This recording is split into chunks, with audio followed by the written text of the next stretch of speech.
ഇപ്പൊ ഒരു നിമിഷം ആണ് പ്രശ്നമെങ്കിൽ നമുക്ക് സമ്പൂർണമായ ഒരു സൊല്യൂഷനിലേക്ക് വന്നു കളയാം. ആ. അടുത്ത ഗാനം പിടിച്ചോളൂ. ഏ? അതായത് കൽപ്പാന്തകാലത്തോളം കാതരേ നീയൻ മുന്നിൽ കൽഹാരഹാരവുമായി നിൽക്കും കല്യാണരൂപനാകും കണ്ണന്റെ കരളിനെ കവർന്ന രാധികയെ പോലെ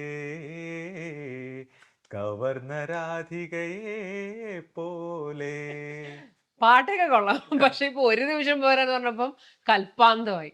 ഒന്നുകിൽ ഇങ്ങറ്റം അല്ലെങ്കിൽ അങ്ങറ്റം. നമുക്ക് ഒരു നിമിഷം വേണ്ട, നമുക്ക് കൽപ്പാന്തം വേണ്ട, നമുക്ക് കുറച്ച് ഷോർട്ട് പീരീഡിലുള്ള കാര്യങ്ങൾ അല്ല, പറയൂ. അതിനകത്തൊരു സീക്രട്ട് ഉണ്ട്. ഇപ്പോ ആ. ഈ ഒരു നിമിഷത്തിൽ കൂടി കയറി അങ്ങ് കൽപ്പാന്തത്തിലേക്ക്, അല്ലെങ്കിൽ ഇവിടെ നമ്മൾ ഉദ്ദേശിക്കുന്നത് എന്താന്ന് വെച്ചാൽ, ഇപ്പൊ ഈ പ്രണയഗാനം സെലക്ട് ചെയ്യുന്നത് എല്ലാരെയും നമ്മൾ പ്രണയത്തിലേക്ക് പ്രോത്സാഹിപ്പിക്കാനല്ല.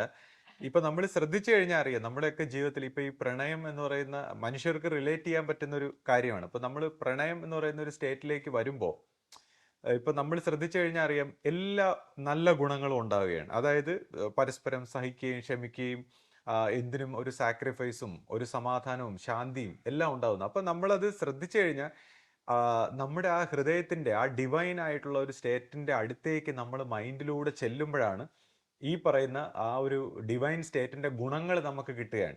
അപ്പൊ അതുകൊണ്ടാണ് ഈ എല്ലാം ക്ഷമിക്കുകയും സഹിക്കുകയും ഈ എല്ലാത്തിലും നല്ലത് കാണാനൊക്കെ ഉള്ള ഒരു ക്വാളിറ്റീസ് ഉണ്ടാവുന്നത്.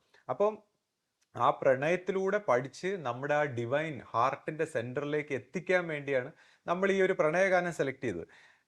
യഥാർത്ഥത്തിൽ ഇപ്പൊ നോർമൽ ആയിട്ടുള്ള ഒരു രീതിയിൽ നമ്മൾ നോക്കിക്കഴിഞ്ഞാൽ, ഇപ്പൊ പ്രണയം എന്ന് പറയുമ്പോൾ നമ്മൾ ഫോൾ ഇൻ ലവ് എന്നാണ് പറയുന്നത്. അതായത് ഈ സ്നേഹത്തിലേക്ക് നമ്മുടെ മനസ്സ് വന്നങ്ങ് സ്നേഹത്തിൽ വീണ് പിന്നെ അങ്ങ് താഴെ സെക്സിലോട്ടൊക്കെ പോയി കഴിയുമ്പോഴത്തേക്ക് അതിൻ്റെ ആ പ്രണയത്തിന്റെ മാധുര്യം എല്ലാം പോയിട്ട് പിന്നെ ഇതേ ആൾക്കാർ തന്നെ പരസ്പരം വഴക്കും ബഹളവും ഒക്കെ ആയിട്ട് മാറുന്നത് നമ്മൾ കണ്ടിട്ടുണ്ട്. പക്ഷെ നമ്മൾ ആധ്യാത്മികതയിൽ പറയുന്ന റൈസ് ഇൻ ലവ്, അതായത് ഭക്തി, ഈ പ്രണയത്തിലേക്ക് വീണങ്ങ് നശിച്ചു പോകാതെ നമ്മൾ ആ പ്രണയത്തിലൂടെ ഉയരുക. അപ്പോൾ ഏതെങ്കിലും ഒരു വ്യക്തി എന്നുള്ളതിനേക്കാൾ ഉപരി നമ്മുടെ ആത്മാവിന്റെ അല്ലെങ്കിൽ നമ്മുടെ ഹൃദയത്തിന്റെ ആ ആനന്ദം, അല്ലെങ്കിൽ ഈശ്വര സ്നേഹം, അല്ലെങ്കിൽ തൻ്റെ ഗുരുവിനോടുള്ള ആ സ്നേഹം കൊണ്ട് സെയിം ക്വാളിറ്റീസ്, ഈ നമ്മൾ ആ സ്നേഹം എന്ന് പറയുന്ന ഭാവത്തിലേക്ക്, ഹാർട്ടിന്റെ ആ ഭാവത്തിലേക്ക് വരുമ്പോൾ നമുക്ക് ഈ ഒരു ഡിവൈൻ ക്വാളിറ്റീസ് വരുന്നു. അപ്പൊ ഞാൻ മുൻപുള്ള കഴിഞ്ഞ വീഡിയോസിലൊക്കെ പറഞ്ഞിട്ടുള്ളത് പോലെ നമുക്ക് നമ്മുടെ കംപ്ലീറ്റ് വിഷൻ, ഈ ഹാർട്ടിന്റെ വിഷൻ എന്ന് പറഞ്ഞാൽ വളരെ പ്യുവർ ആയിട്ടുള്ള ഒരു വിഷനാണ്. അതായത് എല്ലാ കാര്യങ്ങളും നന്മയോടെ